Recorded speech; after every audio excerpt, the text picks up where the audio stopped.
Titan 2025இல் கூட்டமைப்புகள் ஏஐயால் உருவாக்கப்படும் சூழலை எவ்வாறு கையாள்வது என்ற கருத்துக்களை வல்லுநர்கள் விவாதித்தனர். இந்த விவாதத்தில் மாற்றத்தை ஏற்றுக்கொள்வதில் விளையாட்டு வீரர்களின் மனப்பான்மை மற்றும் கலாச்சார மூலதனம் வளர்ப்பது எவ்வளவு முக்கியமானது என்பதுக்கும் கூடுதல் ஒளி அளிக்கப்பட்டது.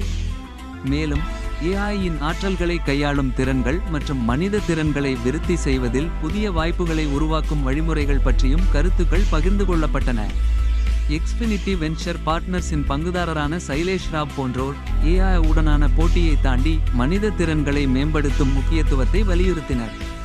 இறுதியாக வாழ்நாள் கற்றல் மற்றும் இடைநிலை ஒத்துழைப்புக்கான முக்கியத்துவம் வெற்றிக்கான சாவியாக கருதப்பட்டன. அதாவது படைப்பாற்றல், விமர்சன சிந்தனை மற்றும் ஒத்துழைப்பு ஆகியவற்றின் கலவையை வளர்ப்பது என்பதே வெற்றி பெறுவதற்கு முக்கிய கருப்பொருளாக இருந்தது.